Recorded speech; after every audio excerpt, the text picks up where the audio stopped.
Ladies and gentlemen, welcome to The Right Time, a Wave original. My name is Bomani Jones. Thanks for listening wherever you get your podcast. Thanks for watching us on YouTube. Subscribe, like, rate us, review us, give us 5 stars. You only give us 4 stars. I'm inclined to believe you are a hater. We got a lot of things to talk about, including what in the world is going on in Memphis and what might be going on with Kevin Durant. But first, actual, real life basketball, like NBA Finals basketball. I got to be honest. I don't fully understand how everything works in terms of timetables and all of this. And I get that the world don't stop. The news is the news, everything else. But I am a little touch surprised that the NBA can't find a way to stop people from being out here talking about transactions when, honest to God, NBA Finals are going on. Like, I remember that time when I was a kid. And I mean, when I was a kid, by the way, I was absolutely in my 20s. Maybe even 30s. But Alex Rodriguez was opting out of his contract. I believe he was with the Yankees. He's opting out of his contract, and the news leaked during Game 7 of the World Series. I think it was Game 7. And I was like, wow, what poor taste. We should be talking about the games. But anyway, Game 4 gave us, to me, why it is that we here in the first place. And it actually is a combination to me of why we are here in the first place, and especially why we are here now in what we got. And so Indiana has really gotten a lot of us to talk ourselves into the idea that they could be NBA champions. And I don't think I've talked myself out of the idea that they could be, but I'm going to be honest, like, to get to that place required talking in. Like, I was not there naturally. I needed to get myself to a place where I could, like, suspend enough disbelief to think that they could be that. And they did that. They're up 2-1 in the NBA Finals. Felt like that was the sort of thing they could do. Oklahoma City, did I in the first half a little earlier? Pacers came and got them. Pacers are rolling, man. Pacers look like they got this thing. And then in the fourth quarter, the Pacers went cold. And that happens, right? Sometimes you're just not going to be able to get buckets. It happens. What doesn't just happen is the MVP going for 15 points in the last 5 minutes of the game. And I want to say 11 points in the last 3 minutes for a team that scored 16 points total. Look, there was a certain element of 06 Dwayne Wade to this, where if you weren't feeling what Shai was doing, you're like, how was he getting away with this, right? Like, 06 Dwayne Wade was getting to the free throw line all the time. In this case, it's Shai who, Ryan, it seems like he has figured out that they're going to call the push off if you hit full extension, right? But that half. That little half, you can get away. It's like you're shucking a block. Yes. He the chicken wing. He is leveraging the gray. And I'll be honest, I am much better with creating the space than I am with faking the funk. You know 100%. What I'm saying? I'm a lot better with this than him out there lying. Getting away with that, I feel like is different than getting away with those shenanigans. Yeah. Like, look, man, this is what it is. And he gets just enough space, right? Now, when you go back through the annals of NBA playoffs and you start talking about the plays that feel like push-offs, right? I go back and look at them now and I'm like, oh, okay, not really a push-off. 2 of them involve Michael Jordan, one of him on the business end, one of him on the giving end. On the giving end, obviously, is the play with Brian Russell, Game 6, 1998 in Utah. You go back and you look at it, and Mike gave him a little pat, but Mike ain't push off. That was not, we're not calling that, right? And there was no way Brian Russell was getting back and contesting it. Number 2. This was it. No matter what was going on, Brian Russell was not stopping Michael Jordan from making that shot. Everybody just needs to understand that. But he gave him a little nudge the other way. Now, the other one is another play from 98 that I've seen get replayed a lot. And this is Game 4 at the end at Market Square Arena, where Reggie Miller had 2 hands in Mike's back. No, not his back. He hit him early. He comes off the screen. Jordan comes over, and he gave him a bump right there. Jordan came back. Reggie gets to the ball at the sideline, coming this way, coming toward him, catches it, goes right, hits the 3 with 0.4 seconds left, right? You look at that, Playoff foul, man. I mean, not even playoff foul, playoff action. This is what it is. And so when you show me that Shai is giving him that half chicken wing again, and we have established that if the arm gets all the way established, that's the foul. We have said that forever. He is stopping short of that. I'm cool with it. I can find myself living with that, okay? But the bottom line is, those of us who questioned whether a guy who put in one of these like top 15 all-time advanced metric season, who seen in back-to-back years has 60-something wins, whose second best player is not somebody that we're thinking about as being an upper echelon NBA star. And we had asked ourselves, is this guy a superstar? I asked it, certainly, right? So when I say we, I mean me and the people who was talking like me, all right? We raised those questions. Your season on the line, full on the line, with 5 minutes left in the game, and you put up 16 points, okay? And we're not talking about like a lucky 16 points or just it's felt like a lucky heater. We're talking about you getting to the spots on the floor that you want to get to, creating the space that you need to get the shots. Dare I say, willing yourself to what need be done. That's why we're here in the first place.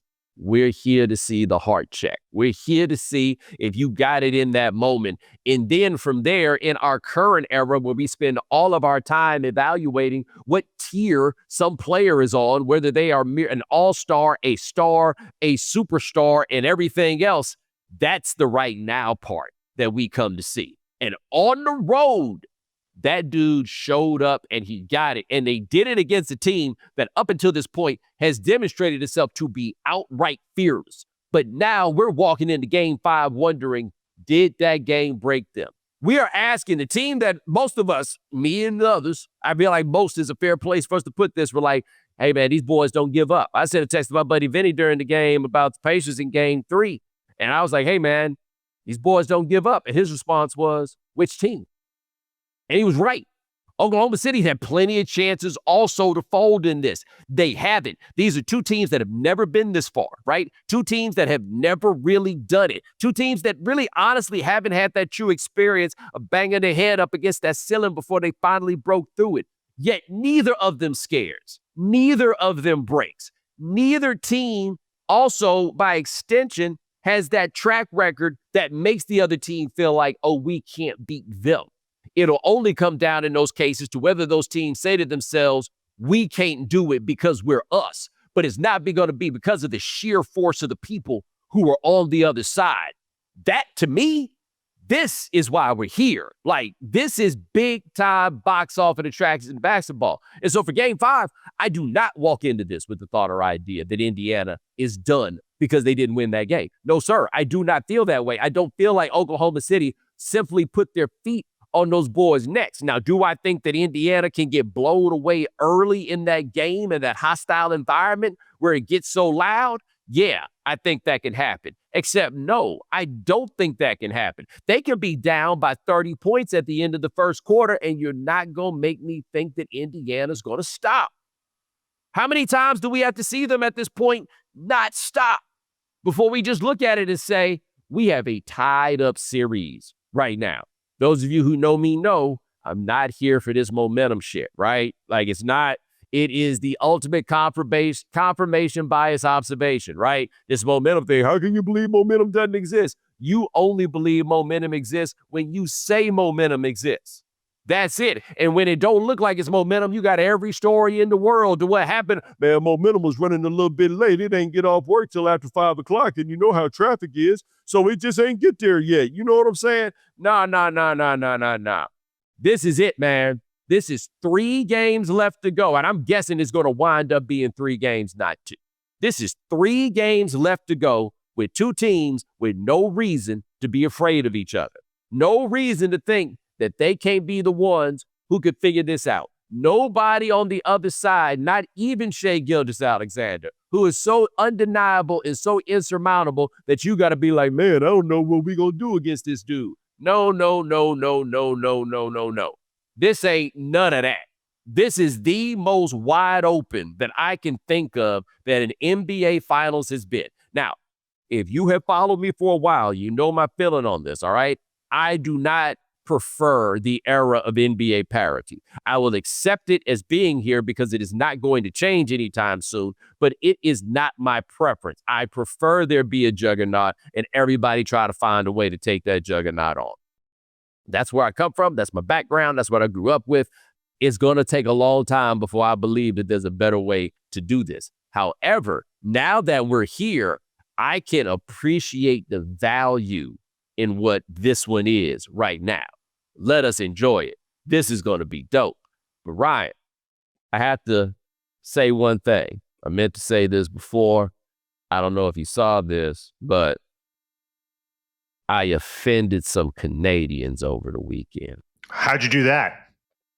I offended some Canadians. Oh, I know what you're talking about now. Yeah, I was talking about Lu Dort. Well, I think my buddy Miles Bryan had talked about this also. But Vinny had said something about Lu Dort and said he was out there playing football and wrestling in that game. And I made the observation that, and if you watch Lu Dort play, you know exactly what I mean here. That there is only one reason that Lu Dort is in the NBA. And that's because he's from Canada. That's it. Because if Lu Dort was from the United States, he'd have been in a minicamp last weekend, right? Maybe he got his hand in the dirt, but probably only on third downs. He playing off the ball. He dropping off in coverage, man. But not only does that dude I was thinking more of like a strong safety type. Like I can see that. Like a Cam Chancellor. I can see that, right?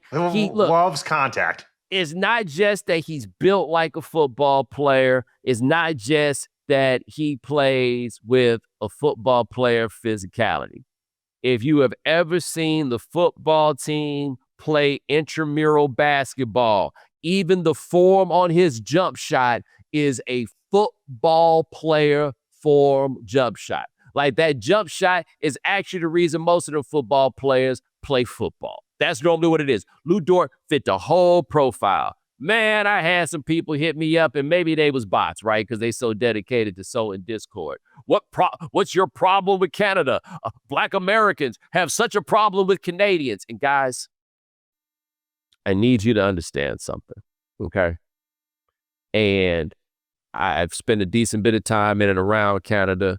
One of my biggest things I've ever done in my career, my favorite thing probably that I've ever done was a show called The Morning Jones for a company called The Score in Canada.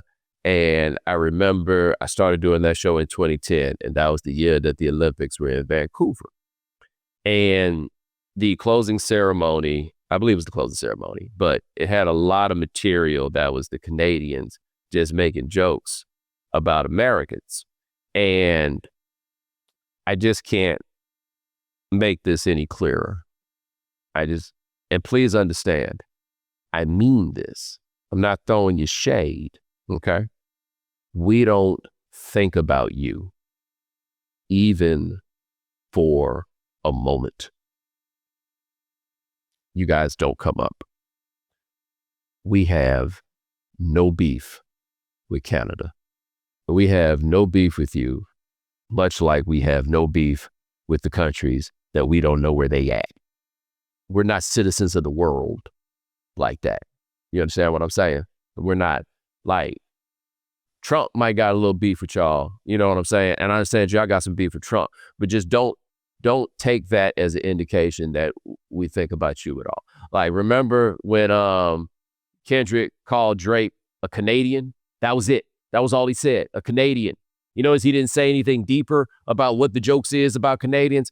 He ain't never give it that much thought, man. Never at all. He's worn a jean jacket with some jeans before. That's as Canadian as that man gets. Ain't no beef with the Canadian basketball players. It's not. Good for them. I actually think it's a very good thing that they're getting better in the Olympics, right? It helps. It really does, right? But when I say that Lu Dort plays like a goddamn football player, it's because he does. In America, they'd have made him into a football player. We got so many basketball players, we could give one up to go let them go play some football. Y'all can't really do that. You know what I'm saying? It don't really work that way. My question for you Canadians is, this is real talk. Lu Dort from from Montreal. Can he just not skate at all? Somebody told me that they just be like real physical in Montreal. I got no idea, but I'm surprised y'all ain't put a stick in his hand unless there's some reason they wouldn't.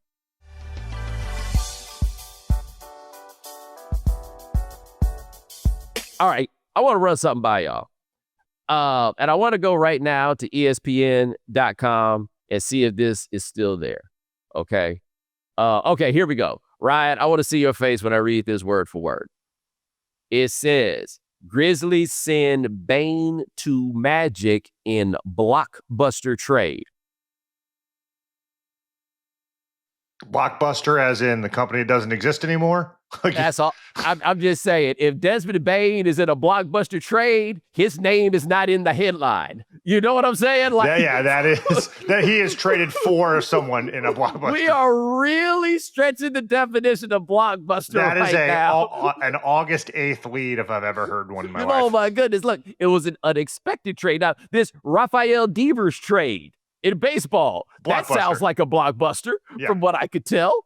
I mean, Rafael, but in fact, that should tell you everything you need to know. Rafael Devers could walk in my house right now, and I would have no idea who he was, especially not if he was wearing his white Red Sox jersey. It ain't got no name on it, right? I wouldn't have any clue who he is, but I knew when he got traded that it was a blockbuster, okay?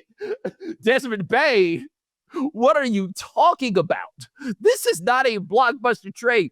It may portend trades that look like blockbusters, but this is not a blockbuster trade. It is a full-on trade that I don't understand. And ordinarily, I can find people when you make the trade, even if you don't agree with it, you can understand it. I'm going to put this out there because I know this is a sensitive matter for some of you guys. But even without agreeing with it, I understood the Luka Doncic trade. I got what they were going for, even if it was a bit haphazard. I do not really get what the Grizzlies are going for here. And the reason I don't get it is, and if you have not seen this, Desmond Bane got traded to the Magic for Kentavious Caldwell-Pope, Cole Anthony, and 4 first-round picks. Somebody was explaining to me that it's not really 4 first-round picks. It's really like 3 first-round picks in a swap or something like that. As if that makes this any better, right? Now, there's a point to be made about what the market has become for first-round picks, and that mid-first-round picks have become a bit devalued at this point. And I understand that argument on its face. I also understand the argument that you could look at this trade comparative to, say, Mikal Bridges, who got traded last year for all of those first-round picks to go to the Knicks. But the big difference was Mikal Bridges was making a lot less money than Desmond Bane was. Like, the idea behind why it was justifiable for the Knicks to give up all those picks was because Bridges was coming in so cheap that you couldn't get a contract like that just anywhere. That's not what's going on here with Desmond Bane. Now, maybe there will be a point in, say, a couple of years that $40 million a year I think that he gets doesn't seem to be so expensive. But as of right now, the justification for the Bridges trade, to me, does not exist. The argument that it's okay to do this because those first-round picks have been devalued, I also raise questions about that. And the reason I do is, in this age of parity, I don't understand how if you are the Orlando Magic, you feel like you can just simply decide, oh, yeah, we're going to be good for the next 5 years. Player, are you sure about that? That's the interesting thing about the trade, right? You, if you're the Magic, you're thinking our window is open. The window has never been wider, right? But at the same time, by the same logic, if the window opens quicker, that also means it shuts quicker, right? I do not feel as good about the idea that what is your team with your 2 best players being Paolo Banchero and Franz Wagner? I don't feel like this is salad days forever in line with that, right? Like I look at that team and it makes me think to myself that at best it's a handful of low spades. Right. And I think that Desmond Bane is another guy that qualifies as being a low spade. I'm not saying they can't be trumps, right?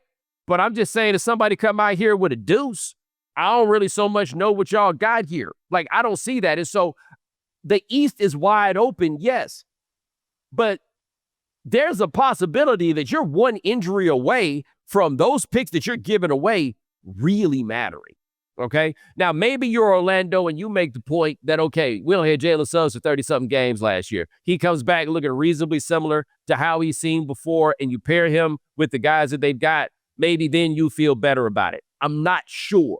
But I would think that regardless of what valuation you put on these late round, first round picks, in this era of NBA parity, I do not think that you can make the assumptions about how good you're going to be for how long that you might make. Again, especially not here with the team that, to me, it's a team that doesn't have a frontline superstar.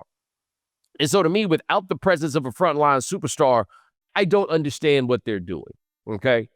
Now, that's on the Orlando end.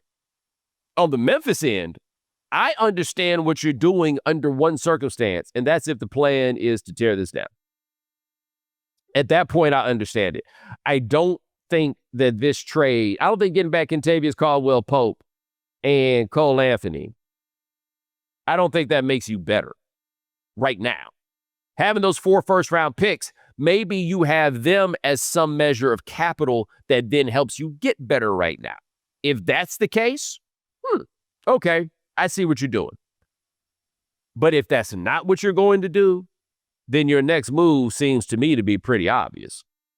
You're trading Ja Morant. Otherwise, I don't get this. Now, if you are trading Ja Morant, which that is a move that I would advocate in some places and not in other places. Now, he only plays for one place. Let me explain what I mean. I could be wrong, but I feel like Ja Morant sells tickets in Memphis in a way that you're not going to sell tickets if Ja Morant doesn't play for you. Okay. So if you are in a larger city, like take the Knicks, for example, the Knicks don't need a player to sell tickets. They're just going to sell tickets. Okay. The Grizzlies need a player to sell tickets, like markets of that size, especially. The Thunder, you need a player or a team, but you're going to need something to sell tickets. All right. Maybe you keep Ja Morant because he still sells tickets. I'll just throw this out there about Ja Morant. The Ja Morant is 26 years old. His game is heavily predicated on athleticism, and he can't stay healthy. He is a knee problem. 25 years old. My bad. But he is a serious knee diagnosis from being really, really damaged good.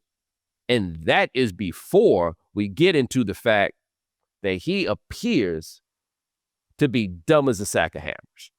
Not like an actual stupid person, right? Not like in the way that is insulting. I mean, he be doing dumb shit a lot. You feel what I'm saying? A track record of making poor decisions. He's a knucklehead. There we go. Like, I feel like knucklehead is benign enough that you could say it. But yes, his decision-making is questionable. It's knuckleheadish, if you will. And worse than poor decision-making, it is having people explain to you why the decisions are poor and insisting that you're going to do the stuff anyway. Right? Like, that's that. I don't know who you get to take him. But again, if you're going to make a trade that's for the future, then you be about the future. I don't believe in playing 2 timeline games. I believe that you can protect your future and play for the right now. But as the Warriors showed us, you can't really play for the right now and play for the tomorrow at the same time. That's not really how it goes. And so to me, with Memphis, trading Bane is something you do when you're not playing for right now. And if you're not playing for right now, then you trade Ja Morant. I don't know what you do with Jaren Jackson. Maybe you keep him. Maybe you do something similar. I don't know. But the only way that this makes sense to me for Memphis is if your plan is to move Morant. That's it.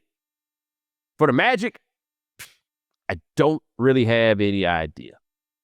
As for Kevin Durant, I got shows to do for the rest of the week. I'll holler at you a little bit later.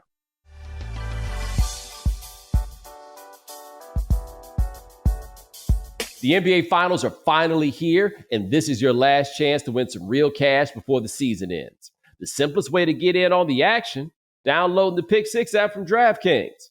It's crazy simple. Just pick more or less on the stats for two or more of your favorite players, and boom, you're in the mix for big cash prizes. Nail your picks, and you're heating up. Pick 6 brings upside with payouts up to 500 times. Ready to make your finals run? New DraftKings Pick 6 customers can toss in just $5 on your first entry, and you'll get $50 in bonus picks instantly. Download the DraftKings Pick 6 app right now and use code Bomani. That's code Bomani. New customers play $5, get $50 in bonus picks instantly. Ride the upside, only on DraftKings Pick 6. The crown is yours. Gambling problem? Call 1-800-GAMBLER. Help is available for problem gambling. Call 888-789-7777 or visit ccpg.org in Connecticut. Must be 18 plus, age and eligibility restrictions vary by jurisdiction. Pick 6 not available everywhere, including New York and Ontario. Void where prohibited, one per new customer. Bonus awarded as non-withdrawable Pick 6 bonus picks that expire in 14 days. Limited time offer. Terms at pick6.draftkings.com/promos.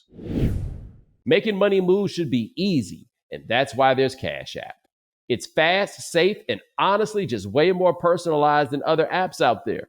No extra hoops to jump through, no extra stress. All of the tools are right there to help you cash in. Plus, sending money with Cash App actually feels safe. They look out for you. If something seems sketchy or they see you might be sending money to a potential scammer, they'll warn you and make you think twice before you hit send.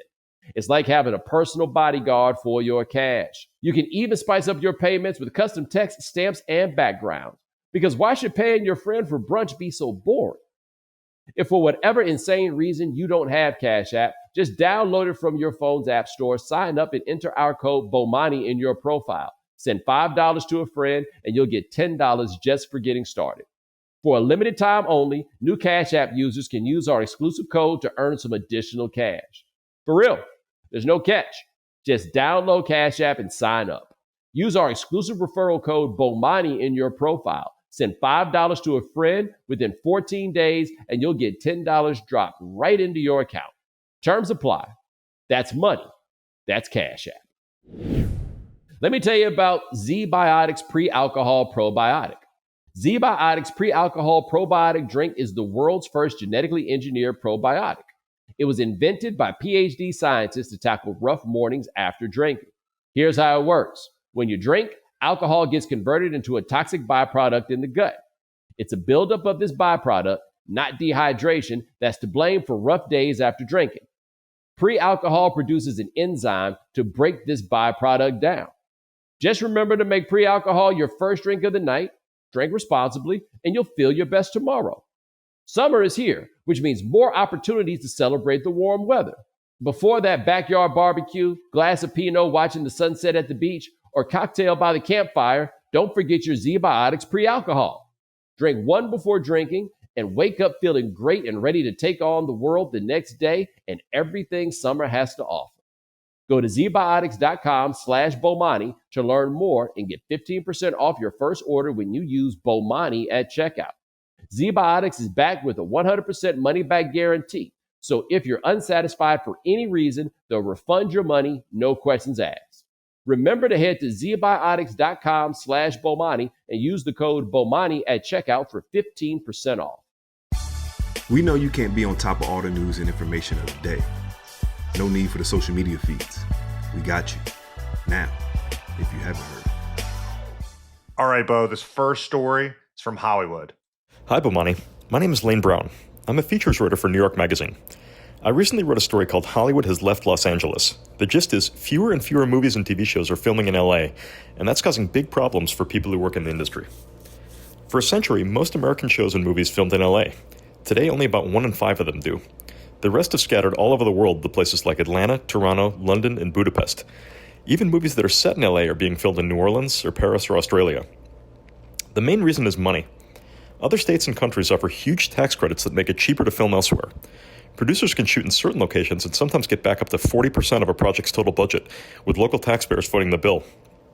For example, if somebody makes a $100 million movie in New York, the state will send them back a check for $40 million with no strings attached, which is pretty generous of New York residents like me.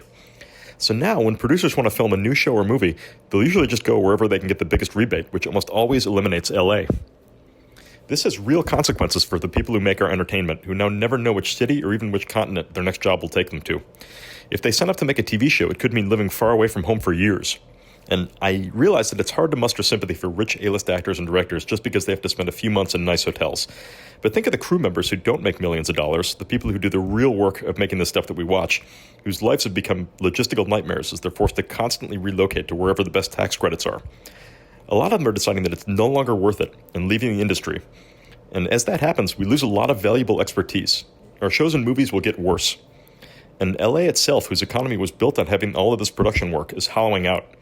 A lot of the people I talked to told me it's beginning to feel more like Detroit than the city it once was. Rob Lowe said, "I don't think Hollywood the industry has much to do with Hollywood the place anymore." And the writer-director Jonathan Nolan told me, "The nucleus that Hollywood grew out of is dying." I got to be honest, I thought that was really interesting. Like, I had seen all these things about these, the credits and the abilities to shoot in all these other places. Like the other night, I wound up watching The Untouchables on cable. The 1987 Untouchables. I had never seen it. Number one, hey, man, how did you guys let Kevin Costner become a thing? Terrible. Kevin Costner is still a thing 4 decades later. And he's so bad. Like that. I'm looking at that like, wow, he's so bad in this movie. It's ridiculous. Number two, what a wildly violent movie that was. Like, watching Sean Connery clap that dude in the mouth. I was like, yo, this is wild violent. Number three, very clearly shot on a soundstage in LA. Yes. Right? Like I was looking at the scene where they run up in Sean Connery's crib, and I was like, okay, yeah, this is shot in LA. Very like flat.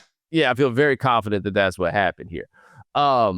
I get the value, obviously, of going to shoot in these places, and they're talking about, obviously the money and how that changes up when you make that decision. But I had not considered the idea that when the people said that it reminds them of Detroit, I thought that was very apt. Like, LA without the movie industry is kind of sort of Detroit without the cars. Just with weather. This is a huge percentage of what the local economy has been. So what does happen in LA if that goes down? Number one. Number two, I'm just going to throw this out here, man. Your city don't want a bunch of movie stars living in it. I'm just telling you right now, I don't think that's going to be as cool for you or as cool for the movie stars, quite honestly. Like, it's a little better that weird-ass world all stay in its place. You know what I'm saying? It stick around where it's at. That's better. But I had not thought about, like, the idea of who are the people that are going to work on these films when you send them. Now, Atlanta's interesting because I don't know how it does for, like, the shooting part, but they'll be fine on, like, the sound stuff because it's already a thriving music industry town. And so, like, I got a buddy that does a lot of sound editing and things in movies and TV shows that get shot in Atlanta. But I also hadn't thought about this. We talked about you shoot a movie in New York for $100 million. New York sent a $40 million. Hey, homie. Ryan, we both live up here, man. Tax game crazy up here. We get that down to 30. Yeah. They don't need to give 40%. I don't need them shooting no movies here. I don't give a damn about that. What you talking about? They don't need to send, the 29th season of Law and Order. We've got enough. Hell no, we good. Or if you want to do it, do it. This New York. Do it or don't. Yeah, it's ridiculous. All right, this next story is from Education. I'm going to read you a quote, and I'm going to see your reaction. This is from an 8th grade teacher. "The kids I teach are rude and feral. They refuse to read or treat others with the slightest bit of decency, give up at the first sign of difficulty, and possess the attention span of goldfish. And it only seems to be getting worse with each passing year. The kids get dumber, and the regard for learning keeps cratering. With the coming cuts to public education, is it worth even continuing to be a teacher at this point? Signed, Exercise in Futility." Oh man, I was like, was that interview done at a bar? Like that sounds like I just got off work talk right there. Good gracious. Now, first of all, a lot of those descriptions have held for 8th graders for quite a long time. I contend 7th and 8th graders are the worst people in the world. But particularly 7th and 8th, not to be sexist, but 7th and 8th grade girls. Yeah, well, I mean, I honestly, as a 7th and 8th grade boy, once upon a time, I You were never very thought nice. that we were any better. Like, I just feel like That's it's my all three sisters talking. gotcha. But I just thought, like, I don't know how much you have to love kids or how few other options you must have in this day and age to still be a school teacher, right? Like, it is, I can't imagine how difficult it's gotten.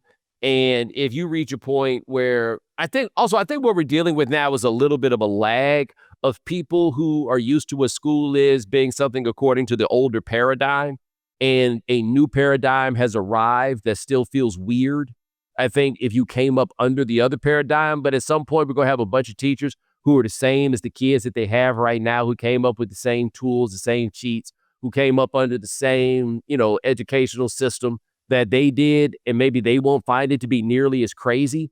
But I do think that for people who have been doing that job for a long time, I can't imagine what it is year after year. Like, I keep reading these things about college professors and how their students are so attached to Chat GPT and can't do without it. And my question is, how were you allowed to get this far running that game? It just got, like, what in the world? Yeah, we also heard a long description of how terrible being a teacher is. And two things we did not say. The amount of money they're paid, Yes. which is not enough. And we did not say the critical word, which is probably the hardest part for these teachers, the parents. Woo! Yes. So teaching is the only thing it's not the only thing. The problem with the pay for teachers, there's a historical problem, which is that the salary scale for teachers has a path dependence to the days where women were expected to be married to men, and the men were the ones who made the money anyway. And the expectation was not for women to make money. Therefore, how much they got paid was secondary. You didn't really have to throw them that much money. You were just kind of giving them something to do, more or less, right? Then you get into the place of the present and something that is very important, which is this society doesn't value fields that don't make money for people, right? And this is even within corporations. So, for example, if you work in human resources, you're not getting as much paper as the people in other departments because your job doesn't make money. Even if your job saves them from lawsuits and stuff that would cost them money, your job doesn't make money. So they're only going to pay you so much money in the grand scheme of it. You see what I mean? Yeah, and that transitions us well to our next story, which is about we've been sold a story that isn't remotely true. It's from Vanity Fair. It's a long story about, private equity and the industries it destroys, and talk about things, that don't make money. It is littered with examples of things that are, of private equity coming in, squeezing these industries that historically didn't make money and making things worse, not better. And the primary thing I took from it is everyone just kind of is holding their hands up as to why, and no one has a good answer, including the people who work for these companies and the people who are affected by them. I will ask the question again. When is the last time somebody business was scooped up by private equity and anybody came on the back end and said, boy, that sure made things better? Not once. Like, this is a big thing for me with college sports because people stay saying they want to get private equity into their college sports, right? They get a little money and infusion they can do left and right. But college sports, nobody is really in it to make a profit. They're in it to make money, but they're not really in it to make a profit. Private equity is in it to make a profit. It's not going to make anything better. It's not going to make anything more fun, but it keeps happening because we societally have simply decided that as long as it makes money, it's okay, right? That was the thing I was saying about the teachers. As long as they don't make money for anybody, then nobody's going to do anything to make it better, because normally the way to make things better is you throw money at it. Hey, we need to get better teachers. We should throw them more money, right? Then they'll do a little bit better. That is the principle that works just about everywhere else. Private equity is like, we're going to throw ourselves more money. We are going to strip this all the way down to the bare bones, right? Like when I did a show with Pablo, who was a big process truther, my issue with the process, and I was just like, hey, man, you got to understand that this has no heart or soul to it. This is the private equity model. You're stripping this thing down to the studs, but nothing is ever better when you do that, right? All you do is keep a brand that's associated with it, but you're basically building a loser from the ground up, right? Like that's what I thought of when I saw that. At least with the process, though, when you tear it down, there is at least like some expectation that you'll get high draft picks and maybe you'll bring in a star. Private equity ain't trying to bring in no stars. They're not trying to win no games. They just trying to make money. The private equity doesn't hang any banners. Yeah, they're just trying to get bread. That's all it is. They are trying to be champions on the 1st and the 15th. That is it, right? And we just keep on letting them do it. It's fascinating to me. It's when you talk about the private equity coming into college sports, I think what people they see the initial dollars coming in, but they don't think about like the result of that, and not that just they have to make money, they have to continue to make money and more money, and what that means. Like thinking about the growth curve and that sort of stuff. It never stops. It never stops. And by the way, I don't even feel like they lie about trying to make things better. You know, I don't even think they're under. No. We found a way for us to get some bread. How you love that?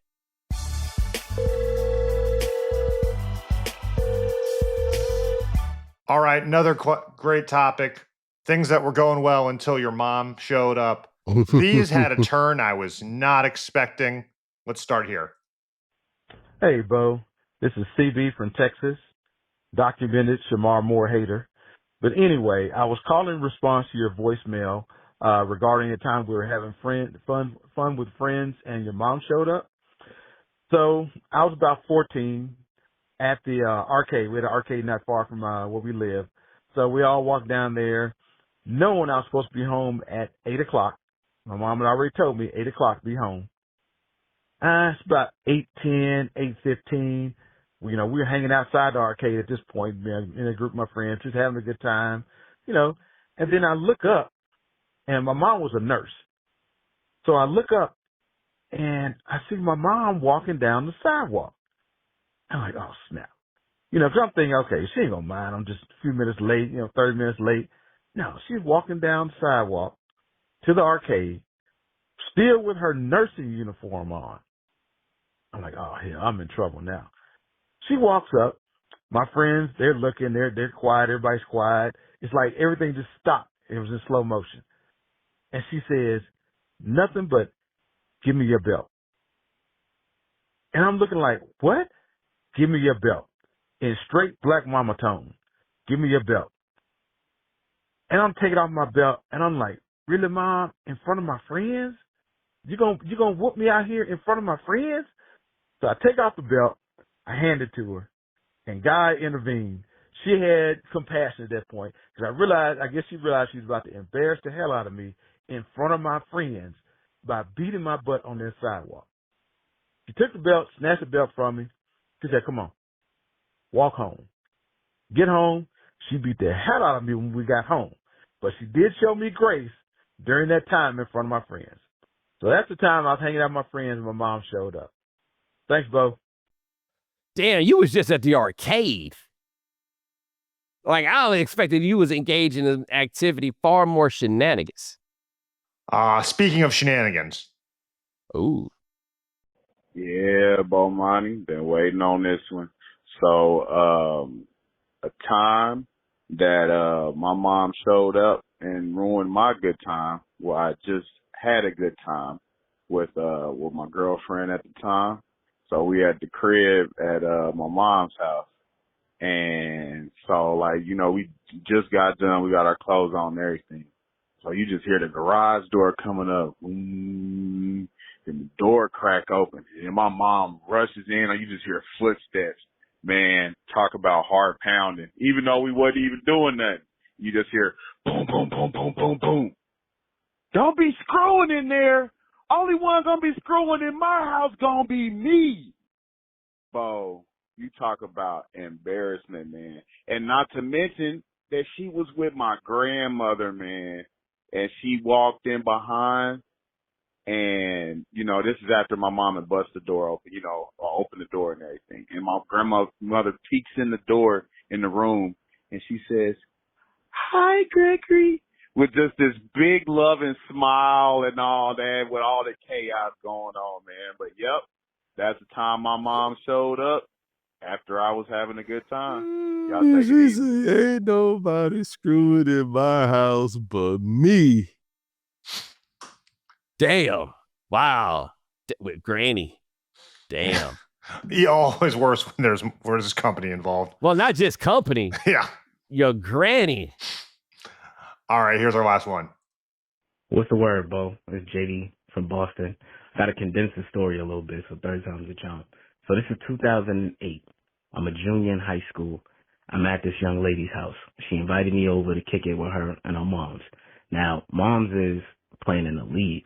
And so that's when, you know, we think the party's going to start. So we watching a movie, boom, moms leaves.